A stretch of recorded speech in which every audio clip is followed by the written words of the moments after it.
Big boss എന്ന് പറയുന്ന show ഇത്രക്കധികം ആൾക്കാർക്ക് ഇഷ്ടപ്പെടാൻ അല്ലെങ്കിൽ ഏറ്റവും അധികം നല്ല രീതിയിൽ വ്യൂവർഷിപ്പ് കിട്ടാനുള്ള ഒരു പ്രധാനപ്പെട്ട ഒരു കാര്യം വെച്ചാൽ നമുക്കറിയാലോ, ഈ പറയുന്ന ഹൗസിനകത്ത് ഒരുപാട് പ്രശ്നങ്ങൾ, അതായത് ഈ പറയുന്ന മെമ്പേഴ്സൊക്കെ ചേർന്നിട്ട് പല പല ഗ്രൂപ്പുകളായിട്ട് തിരിയുകയും ഈ പറയുന്ന ഗ്രൂപ്പുകൾക്ക് ഇടയിലുള്ള ഒരുപാട് പ്രശ്നങ്ങളും പിന്നെ അതുപോലെ തന്നെ ഈ ഗ്രൂപ്പിലൊന്നും പെടാതെ ഒറ്റക്ക് നിന്നിട്ട് ഈ പറയുന്ന ഗ്രൂപ്പ് മെമ്പേഴ്സുമായിട്ടും എല്ലാം പൊരുതി ജയിക്കാൻ വേണ്ടി നോക്കുന്ന ഒരുപാട് മത്സരാർത്ഥികളും അങ്ങനെ പല രീതിയിലുള്ള ഗെയിംസും മൈൻഡ് ഗെയിംസും ഫിസിക്കൽ ഗെയിംസും എല്ലാം ഇതിനകത്ത് ഉറപ്പായിട്ടും ഉണ്ടല്ലേ. ഈ പറയുന്ന സീസൺ 7-നകത്തും ഇത്തരത്തിലുള്ള ഒരു കാര്യം നമുക്ക് എന്തായാലും കാണാൻ സാധിക്കുന്നുണ്ട്. ഇപ്പോൾ നമുക്കറിയാലോ ഇതിനകത്ത് പ്രധാനപ്പെട്ട കുറച്ച് പ്രശ്നങ്ങൾ എന്ന് പറയുന്നത് ഈ പറയുന്ന അനുമോളും ജിസയിലുമായിട്ടുള്ള പ്രശ്നം ഉറപ്പായിട്ടും നല്ല രീതിയിൽ വലിയ രീതിയിലുള്ള ഒരു പ്രശ്നം തന്നെയാണ്. ഇതിൽ ഇവരെ രണ്ടുപേരും സപ്പോർട്ട് ചെയ്യാനായിട്ടും ഒരുപാട് ആൾക്കാർ അപ്പുറത്തും രണ്ട് സൈഡിലുമായിട്ടും ഉറപ്പായിട്ടും ഉണ്ട്.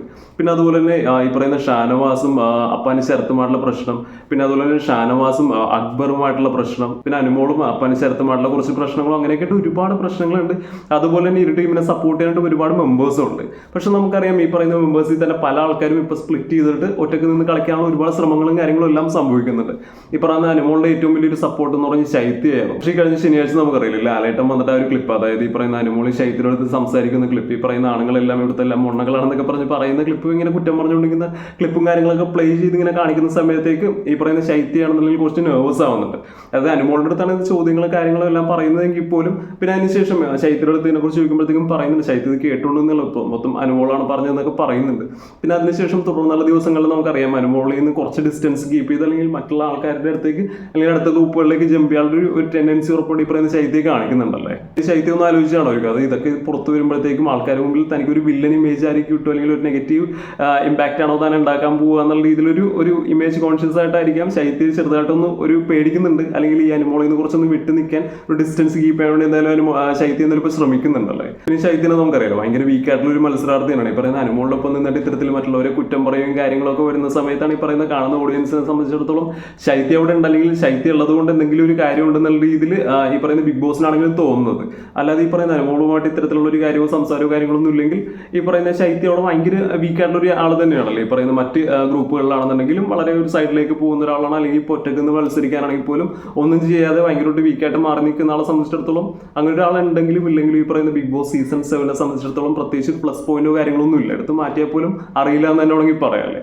പറയുന്ന അനുമോളുടെ ഒപ്പം നിൽക്കുന്നതുകൊണ്ടോ മാത്രമാണ് ഈ ശൈത്യം എന്തെങ്കിലും ഒരു കണ്ടന്റ് കൊടുക്കുന്നത്. ഈ പറയുന്ന ഇപ്പൊ നമുക്കറിയാം അനുമോളിൽ നിന്ന് കുറച്ച് ഡിസ്റ്റൻസ് കീപ്പ് ചെയ്യാൻ വേണ്ടിയുള്ള കാര്യങ്ങളും എല്ലാം ശൈത്യം എന്തായാലും അത്തരത്തിൽ മൂവ് ചെയ്യുന്നുണ്ട്. അങ്ങനെ കംപ്ലീറ്റ് ആയിട്ട് മൂവ് ചെയ്ത് കഴിഞ്ഞാൽ ഉറപ്പായിട്ടും ബിഗ് ബോസിൽ നിന്ന് എത്രയും പെട്ടെന്ന് എലിമിനേറ്റ് ആയി പോകുക അല്ലെങ്കിൽ പുറത്തു പോകാനുള്ള സാധ്യതയുള്ള ഒരാൾ തന്നെയാണ് ഈ പറയുന്ന ശൈത്യം. പിന്നെ അടുത്ത ആളെന്ന് പറയുന്നത് നമുക്കറിയാം രേണുസുതിയാണ്. സോഷ്യൽ മീഡിയ ഏറ്റവും അധികം സെലിബ്രേറ്റ് ചെയ്ത, അതായത് ബിഗ് ബോസ് സീസൺ 7 വരുന്ന സമയം സോഷ്യൽ മീഡിയയിൽ ഏറ്റവും അധികം ചർച്ചയായ അല്ലെങ്കിൽ ആൾക്കാർ ഏറ്റവും അധികം വെയിറ്റ് ചെയ്തിരുന്ന ഒരു മത്സരാർത്ഥി തന്നെയാണ് രേണുസുതി. പക്ഷെ നമുക്കറിയാം ഇതിനകത്ത് കയറിയതിന് ശേഷം ഭയങ്കര വീക്ക് എന്ന് പറഞ്ഞാൽ ഭയങ്കര വീക്കാണ്. ഫുൾ ടൈം ഈ വയ്യാതിരിപ്പും തലവേദനയും കാര്യങ്ങളൊക്കെ ആയിട്ട് ഭയങ്കര വീക്കായിട്ട് നിൽക്കുന്ന ഒരു മത്സരാർത്ഥി തന്നെയാണല്ലോ. പ്രത്യേകിച്ച് അങ്ങനെ ഗ്രൂപ്പുകളിലോ കാര്യങ്ങളോ ഒന്നുമില്ല.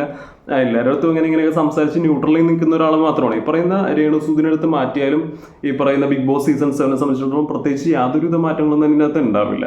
കാര്യം നമുക്കതിനെ കുറ്റപ്പെടുത്തി പറയാനും അങ്ങനെ കംപ്ലീറ്റ് ആയിട്ട് പറ്റത്തില്ല. കാര്യം ഒരു മത്സരാർത്ഥി എന്നുള്ള രീതിയിൽ നോക്കുമ്പോഴത്തേക്കും രേണുസുതി ഭയങ്കര ഒരു വീക്കായിട്ടുള്ള ഒരു മത്സരാർത്ഥി തന്നെയാണ്. പക്ഷേ നമുക്കറിയാം അവർക്ക് അവരെ പല ബുദ്ധിമുട്ടുകളുണ്ട്, ഫിസിക്കലി ആയിക്കോട്ടെ മെന്റലി ആയിക്കോട്ടെ അവർ ഫേസ് ചെയ്യുന്ന പല പ്രശ്നങ്ങളും, അതായത് ബിഗ് ബോസിനകത്തല്ല അതിന് പുറത്തുനിന്നുള്ള ഒരു പല ബുദ്ധിമുട്ടുകളും കാര്യങ്ങളും എല്ലാം ഉണ്ടല്ലേ. അപ്പൊ അതൊക്കെ വെച്ചിട്ട് സംബന്ധിച്ചിടത്തോളം അവർക്ക് ഇത് വേണ്ട രീതിയിൽ അത് മത്സരിക്കാൻ പറ്റുന്നില്ല അല്ലെങ്കിൽ മുന്നോട്ട് പോകാൻ പറ്റുന്നില്ല, അവർക്ക് ന്യായീകരണങ്ങൾ ഉണ്ടാവാം.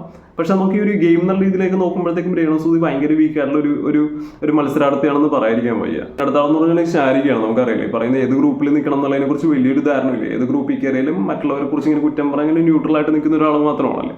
പറയുന്ന അവിടുത്തെ മത്സരാർത്ഥികളാണെന്നുണ്ടെങ്കിലും പറയാറുണ്ട് അങ്ങനെ വലിയ രീതിയിലൊരു കാര്യങ്ങളൊന്നും ഇല്ല. ഇവിടെ നിന്നാലും അവിടെ ഇപ്പം നിന്നിട്ട് അപ്പുറത്തേനെ കുറ്റം പറയുന്ന ഒരു വലിയ സ്റ്റാൻഡൊന്നും ഇല്ലാത്ത ആളാണെന്ന് തന്നെ ബിഗ് ബോസിനകത്തുള്ള മത്സരാർത്ഥികൾ തന്നെ പറയുന്നത്. ഈ കാണുന്ന ഓഡിയൻസ് ആയിട്ടുള്ള നമുക്കും അത് തന്നെയാണ് തോന്നുന്നത്. അങ്ങനെ തോന്നാനുള്ള പ്രധാനപ്പെട്ട ഒരു കാര്യം വെച്ചാൽ പ്രത്യേകിച്ച് ഒരു പ്ലാനോ കാര്യങ്ങളൊന്നും ഇല്ലാതെ വരുന്നിടത്ത് വെച്ച് കാണാം എന്നുള്ള ഇതിൽ ഇങ്ങനെ പോകുന്ന ഒരാൾ മാത്രമാണ്. അപ്പൊ അങ്ങനെയുള്ള ഒരാളെ സംബന്ധിച്ചിടത്തോളം ഈ പറയുന്ന ഒരു വലിയ രീതിയിൽ ഒരു പവർഫുൾ ആയിട്ടുള്ള ഒരു മത്സരാർത്ഥി ഒന്നും പറയാൻ പറ്റില്ലല്ലോ. അതാണെങ്കിൽ എപ്പോഴെങ്കിലും എലിമിനേറ്റ് ചെയ്ത് പോകാൻ സാധ്യതയുള്ള ഒരാൾ തന്നെയാണ്. അടുത്തെന്ന് പറഞ്ഞാൽ അപ്പനിച്ചെടുത്താണ്. ഈ പറഞ്ഞ ശാരികയുടെ കേസ് പറഞ്ഞ പോലെ തന്നെയാണ്. അത് ഇത് എവിടെ തുടങ്ങി എവിടെ അവസാനിപ്പിക്കണമെന്നതിനെ കുറിച്ച് വലിയ രീതിയിലൊരു ധാരണയോ കാര്യങ്ങളൊന്നും ഇല്ലാത്തൊരു മത്സരാർത്ഥി തന്നെയാണ് അപ്പനിച്ചെടുത്താണ് പേഴ്സണലി എനിക്കും തോന്നിയിട്ടുള്ളത്. അതുകൊണ്ടെന്നുണ്ടെങ്കിൽ അവിടെയുള്ള കുറച്ച് ആൾക്കാരുമായിട്ട് ഇത്തിരി പ്രശ്നങ്ങൾ ഉണ്ടാക്കിയെടുത്ത് ഇത്തിരി അറ്റൻഷൻ പിടിച്ചു പറ്റിയിട്ടുണ്ടെന്നുള്ളതിനപ്പുറത്തേക്ക് വലിയ രീതിയിലൊരു ഇംപ്രസീവ് ആയിട്ടുള്ള ഒരു പ്ലെയറോ അല്ലെങ്കിൽ വലിയ രീതിയിൽ പ്ലാനിങ്ങോട് കൂടി വന്ന ഒരാളൊന്നും അല്ല. അല്ലേ? നമുക്കറിയാം കഴിഞ്ഞ ശനിയാഴ്ച വന്നിട്ട് ലാലേട്ടൻ പറഞ്ഞൊരു കാര്യമാണ്, അതായത് താങ്കൾ ഈ പറയുന്ന അനീഷിന്റെ പുറകെ നടന്ന് നിർത്തുക, താങ്കൾ എന്തിനാണ് ഇപ്പോഴും അനീഷുമായിട്ട് ഇങ്ങനെ പുറകെ നടന്ന് ഇങ്ങനെ പ്രശ്നം ഉണ്ടാക്കുന്നതെന്നോട് ലാലേട്ടൻ തന്നെ പനിശരത്തിന്റെ അടുത്ത് ചോദിക്കുന്നുണ്ട്. അപ്പൊ അതിനുശേഷമാണ് ശരിക്കും പറഞ്ഞാൽ അനീഷിന്റെ